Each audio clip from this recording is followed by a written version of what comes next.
So I don't know about you, but I'm a sucker for a good TV series finale, even if it's a show that I don't follow on a regular basis. I'm always curious to find out how these stories wrap up, especially shows that last 7, 8, sometimes 10 plus years. How do you stick the landing, if you will, or how do you put a nice bow on the story that you've been telling for a long time? So I was really excited when the Patreon subscribers voted this for this month's top 5 list. Of course, top 5 series finales. This is one that I've wanted to do really since I started doing top 5 lists with my old show a couple of years ago. So really excited to discuss these, and there are so many great finales. And what's great about top 5 lists is that they can be so subjective and can be great conversation starters. What might be your number 1 might not even make my list. And you might find with mine that several iconic shows aren't on them because I didn't follow them. Like, I might recognize them as a great series finale, but these are shows that I've watched all the way through. Some watched a long time ago, some, are a little more recent. But what we'll do is, for those of you who don't know how the top 5 works for this show, I post something on my Facebook page asking what are your top 5 blank, in this case TV series finales. You respond to it, list your 5, and I get to them after I list my top 5. So we're going to start with my number 5. I don't have any honorable mentions. Well, actually, I do have one, but we'll talk a little bit more about it because someone listed fairly high on theirs. So my number 5 is Frasier. I did not watch Frasier during its initial run, which is crazy to think because I'm a big Cheers fan. But I don't know, it just didn't really have that must-watch appeal to me. Like, I like the Frasier character, but I just never really took the time to watch the show until it was on Netflix. And I said, you know what? I've put this off for long enough. I'll sit down and watch it. And after the first season, I was hooked. Is it as good as Cheers? No. But I don't have as big of a sentimental attachment to Frasier as I did Cheers. But I really loved the finale in the sense that it really provided a great sense of closure for everyone, which makes me really curious to see how they handle this supposed revival that's going to be happening. I don't know if it comes out later this year or it might be 2023. I haven't heard anything about it in quite a while. But just the visual of Frasier doing his last radio show and having all these characters standing outside his window watching as he signs off, and then it seems like he's going to go to California to start this brand new job, but he actually goes to Chicago because this woman that he met and fell in love with moved to Chicago. So I thought just hearing the announcer and the plane saying, we're now landing in Chicago, it put a smile on my face because Frasier made the right decision. So I'm really curious as to what they do with the continuation. But as far as this specific run of Frasier, absolutely love the finale. My number 4 is Star Trek: The Next Generation. I was a big fan of this show when it came out on DVD because my grandmother was a huge Star Trek fan dating back to the original series. So she would buy all these seasons on DVD when they were coming out. And I remember seeing it on TV, but wasn't really drawn to it. But after I watched season 1 on DVD, I was hooked. And I loved that they brought Q back for the finale and kind of making it a nice bookend of episode 1 when he puts humanity on trial. For him to come back and force Picard to jump through 3 different timelines to try and figure out some type of riddle or some type of problem that would be the end of humanity if he didn't solve it. And then, of course, when Picard finally joins the rest of the crew in playing cards, and that you have that nice overhead shot, and then you cut to the outside of the Enterprise to end things as far as the series goes, I thought was a really nice touch. My number 3 is The Office. One of the more emotional finales that I've ever seen, and just really learning the popularity of these characters. I remember watching this live when it happened, but I've really gained more appreciation for it after watching it since my now fiance and I started dating, and seeing how big a fan she is of it, going back and watching through the series again, really makes me appreciate the characters even more. And I thought the last episode with Dwight and Angela getting married, doing the whole "Where Are They Now" for the documentary that, the show was, about, was really cool. And my only gripe with it was how they used Michael Scott in his return. And maybe it's because Steve Carell just had a very limited amount of time.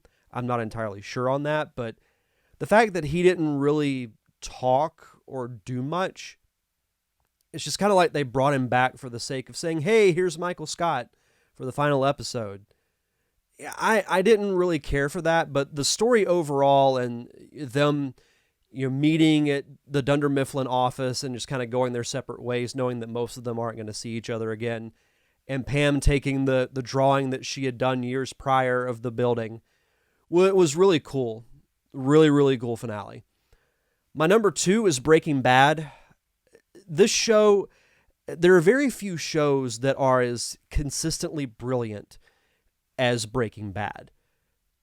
You think from the first episode how it hooks you with this teacher who resorts to really dangerous and shady tactics to get the money he needs to get, treatment for himself. And then just watching the fall of him as he becomes this, drug kingpin. And some people were upset with the ending when he died, but I thought, given everything that happened, he had to. And I know they made the movie as a nice epilogue with Jesse Pinkman's character, but I actually liked how the show ended with him finally escaping and driving away in that car and just seeing the sheer happiness, almost hysteria level, was awesome. And I think, Aaron Paul might have been the best actor from that whole series. Like, I know Giancarlo Esposito was amazing as Gus Fring. Bryan Cranston, of course, as Walter White was great.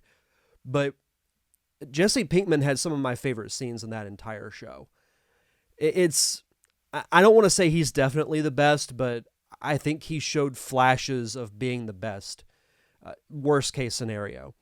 But Breaking Bad, one of the best series finales of all time. But my number 1, and it will likely always be my number 1, is Cheers.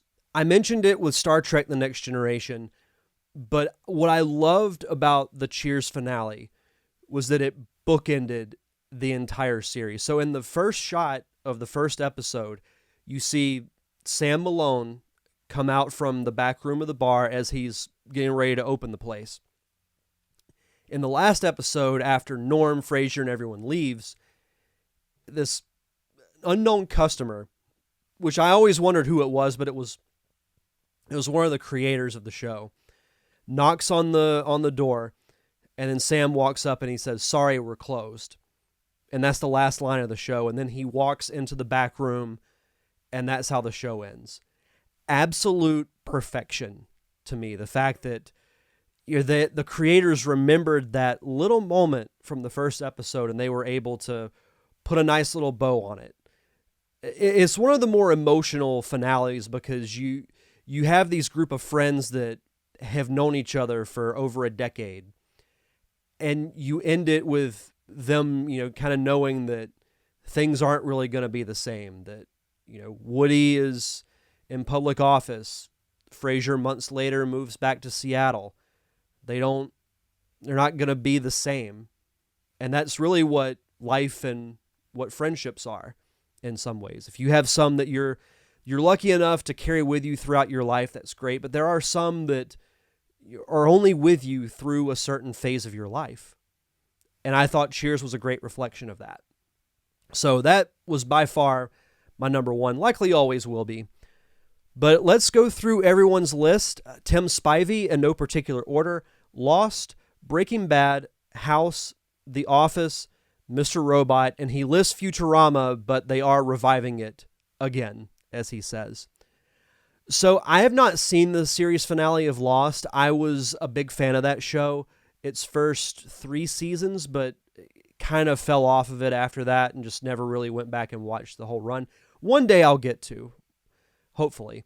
House, I have mixed feelings on the House finale because I don't know. I just felt like that show went a couple of years too long, and I still watched it, but it didn't hold my interest as much as it did those first couple of years.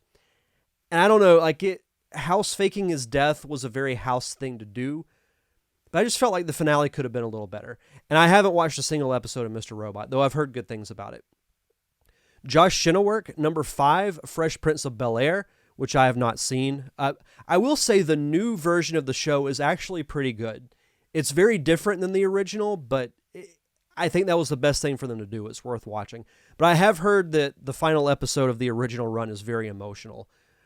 That's a show that one day I would like to do well, obviously more than one day because it's several seasons, but I would love to watch that show from beginning to end. Number 4, House. 3, Breaking Bad. 2, Dexter New Blood, which I've heard ended much better than the original run of the show. And number 1, The Office. And he notes there are others, but it's been a busy Pensacon weekend, and these were the first to come up quickly. Jason Robbins, my co-host over on the Nerd Cave Retro Show. Number 5, Cheers. 4, Big Bang Theory, which I have not watched a single episode of. 3, Breaking Bad. 2, The Sopranos. Very controversial ending, but one day when I watch that show as well, as you can tell, there's a lot that's on my backlog to watch.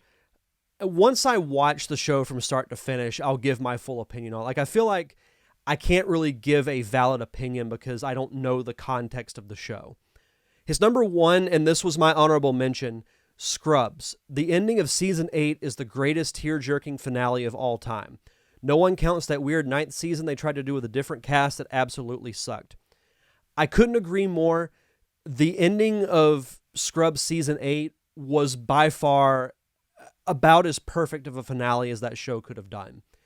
And I was so disappointed when they brought that back for a 9th season. I don't even think it made it all the way through because they tried bringing back JD and a lot of the other characters as minor roles. But it just didn't work because they didn't have the same dynamic that made the original run of the show great. So I don't know why they did that, but a lot of shows and a lot of movies, they go to the well one too many times. Wally Phelps, I think most of mine will be pretty new since I didn't watch a lot of shows all the way through until binging was a thing. Number 5, and he puts a crying laugh emoji at this, WCW Nitro. I don't knock him for that because back in the day, I was a huge fan of wrestling with WCW versus, then WWF.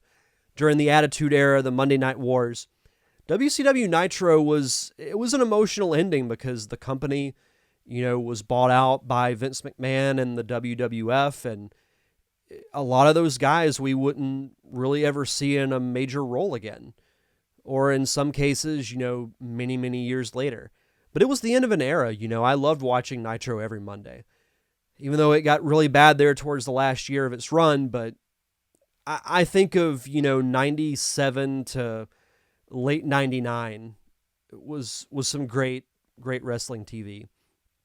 Number 4, Breaking Bad. 3, Buffy the Vampire Slayer, another show I need to watch all the way through. 2, The Good Place, great show, can't recommend it enough. Number 1, Bojack Horseman. I really like that show. I've got to finish it, but I've heard the finale is great. Same thing with The Good Place. Thomas Carter Rochester, his honorable mention, Countdown to Destruction Part 2, which is from Power Rangers ending the Zordon era. I've not watched the full episode, but I've watched the ending of when Zordon sacrifices himself. It truly is the end of an era when it comes to that show because a lot of the villains that are around no longer become villains. They either turn human or they turn to dust. Number 5, Battlestar Galactica 04, another show I still need to watch. 4, The Office. 3, Parks and Rec, great show as well.